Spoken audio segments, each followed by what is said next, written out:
Ya, saudara, di dalam video yang singkat ini saya ingin membicarakan dua hal. Yang pertama mengenai kekerasan atas nama agama, ya.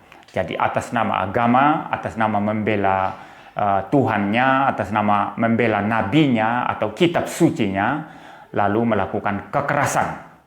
Yang kedua, saya mau berbicara tentang kebebasan berpendapat, di mana orang-orang tertentu merasa bahwa dengan kebebasan berpendapat, saya boleh menghina, boleh melecehkan atau menghujat iman atau kepercayaan orang lain. Nah, mari kita melihat yang pertama, kekerasan atas nama agama, membunuh atas nama Allah, atas nama Tuhan. Beberapa waktu yang lalu di Prancis, 1-2 minggu yang lalu, seorang guru sejarah itu dipenggal kepalanya oleh seseorang radikal yang merasa dia sedang membela nabinya, merasa sedang membela agamanya. Nah, apakah ini dibenarkan, saudara? Khusus dari perspektif Kristen, kita, ya, ini khusus untuk orang Kristen, kita sama sekali tidak dibenarkan untuk menyerang orang lain, menganiaya orang lain, melakukan kekerasan, bahkan membunuh atas nama Tuhan Yesus, atas nama Alkitab, demi membela iman Kristen, demi membela gereja. Ini merupakan satu kejahatan tersendiri kalau dilihat daripada terang iman Kristen. Oleh karena apa? Karena Tuhan Yesus memerintahkan orang percaya untuk mengasihi musuh. Bahkan Yesus berkata, berdoalah bagi mereka yang menganiaya kamu, yang benci kamu, kasihi dia. Ya. Jadi perintah untuk mengasihi, saudara, bukan balas dendam, bukan melakukan kekerasan demi membela nama Kristus, ya. Tidak ada seperti itu. Nah, adapun dalam sejarah itu orang mengaku sedang membela iman Kristen, ya. Misalnya perang salib. Bawa panji-panji Kristus. Panji-panji Kristus, panji-panji kemenangannya, begitu ya. Lalu menyerang orang Islam misalnya dalam perang salib. Tapi tindakan semacam ini sama sekali tidak didukung oleh Alkitab. Tindakan semacam ini justru melawan Alkitab yang mengatakan mengasihi musuh, jangan membenci. Kita tidak bisa melakukan kekerasan atas nama agama, ya. Ini adalah harga mati di dalam iman Kristen. Itu sebab iman Kristen, ya, mereka yang beriman Kristen sejati tidak akan membalas ketika orang lain melakukan kekerasan, ya. Nah, kalau membela diri itu hal lain, saudara, ya. Ya, kalau Anda sedang membela diri, ya itu hal lain, ya. Orang daripada mati konyol, ya, lebih baik saya membela diri. Ya, itu perkara lain, saudara. Tapi kalau sengaja menyerang atas nama agama, itu sama sekali tidak dibenarkan dalam konteks iman Kristen, ya. Yang ada itu bagi orang Kristen apa sih? Ya, terus mendoakan musuh, terus mendoakan orang yang benci kamu, terus mendoakan orang yang memaki-maki kamu, terus mendoakan mengampuni mereka yang berlaku jahat terhadap kamu. Nah, itu esensi iman Kristen. Hukum kasih, saudara. Kasihilah sesamamu manusia seperti dirimu sendiri. Jika engkau mengasihi sesama manusia seperti dirimu sendiri, ini hanya menunjukkan atau membuktikan bahwa engkau mengasihi Tuhan Allahmu dengan segenap hatimu, dengan segenap jiwamu, segenap akal budimu, yang telah memberi perintah kepadamu untuk mengasihi sesama. Ya, ini adalah sesuatu hal yang sangat mulia dan agung sekali di dalam iman Kristen. Mendoakan musuh, mengampuni musuh, saudara. Dari perspektif yang umum, saudara, juga melakukan kekerasan atas nama agama itu tidak dibenarkan. Hukum di negara manapun itu menyalahkan itu. Bahkan hukum internasional itu menyalahkan itu. Itu sebabnya, saudara, teroris dimanapun itu pasti ditangkap, diadili. Ada yang ditembak mati, ada yang dihukum seumur hidup sesuai dengan kejahatannya. Yang melawan ketika mau ditangkap, itu akan ditembak mati di tempat, saudara. Teroris tidak mempunyai tempat di dunia ini, saudara. Ya, mereka tidak boleh hidup, ya. Karena mereka mengancam nyawa sesamanya, ya, pakai nama agama, pakai nama Tuhan, dan lain sebagainya. Tetapi itu adalah satu kejahatan yang sangat-sangat serius. Satu kejahatan kemanusiaan yang sangat-sangat berat, saudara. Dan kita semua harus melawan tindakan-tindakan liar atas nama agama semacam ini. Ya.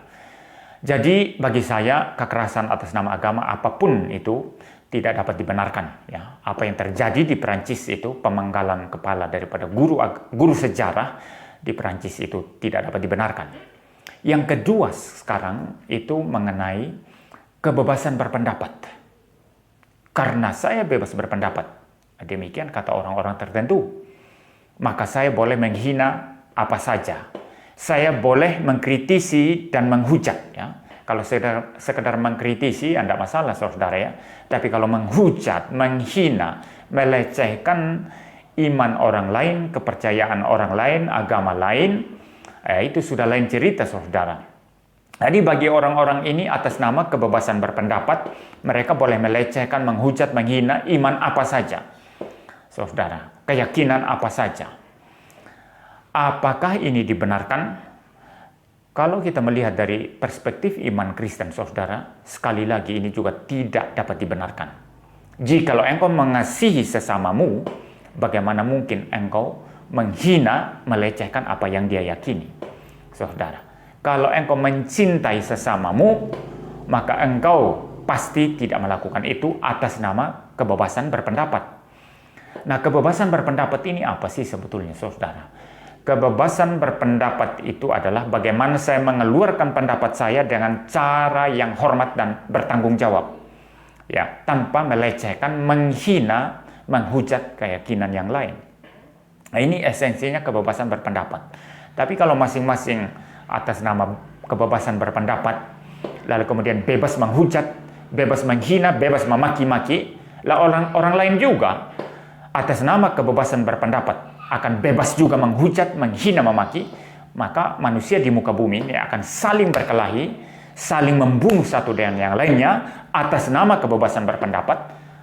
Maka ini kekacauan yang besar, saudara. Anarkisme akan muncul, saudara, di mana masing-masing atas nama kebebasan berpendapat boleh mengeluarkan pendapat ya yang menyakiti orang lain, dan orang lain kemudian balas untuk mengeluarkan pendapat yang balas menyakiti orang yang menyakiti dia, lalu terjadi perkelahian, peperangan, pembunuhan.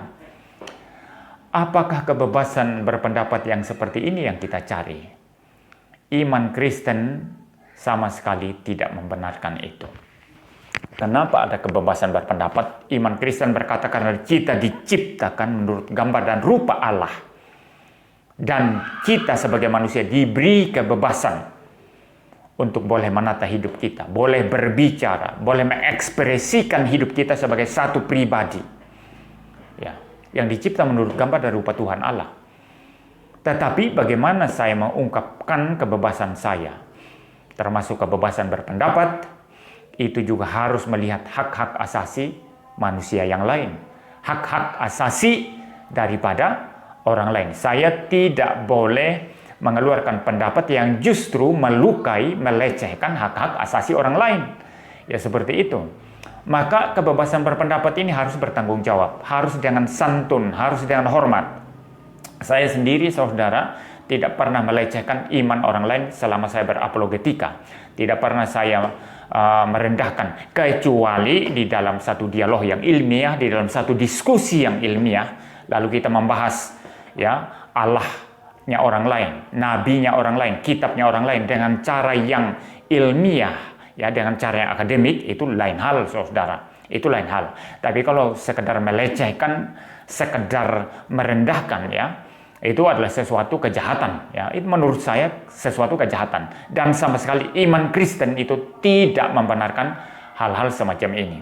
Dan oleh karenanya apologetika Kristen harusnya itu mengandung satu pembelaan iman Kristen yang mempunyai bobot, ya, penyampaian yang berbobot, yang ilmiah, di mana ketika iman Kristen kita dipertanyakan, maka kita memberi jawaban yang ilmiah, yang akademik, yang disertai oleh argumentasi-argumentasi rasional, ya, ada data-data empiris. Lalu kemudian juga ketika kita mempertanyakan iman orang lain, mempertanyakan keyakinan orang lain, itu juga haruslah sesuatu pertanyaan yang sifatnya ilmiah dan akademik. Nah, kalau demikian berjalannya dialog dan diskusi, maka ini bukan sesuatu penghinaan atau penghujatan atau pelecehan, ya, seperti itu. Jadi apakah kebebasan berpendapat itu boleh, ya, menghina atau menghujat atau melecehkan keyakinan atau agama lain? Jelas tidak, saudara. Jelas ini adalah satu kejahatan tersendiri. Jadi kesimpulan yang saya buat di sini, saudara, baik mereka yang melakukan kekerasan, membunuh, menyerang orang lain atas nama agama, itu adalah satu kejahatan yang sangat-sangat serius dan berat, kejahatan kemanusiaan. Sekaligus di sisi yang lain, orang-orang yang merasa atas nama kebebasan berpendapat lalu kemudian menghujat, menghina, memaki-maki orang lain, keyakinan, agama orang lain, iman orang lain, ini juga adalah satu kejahatan tersendiri.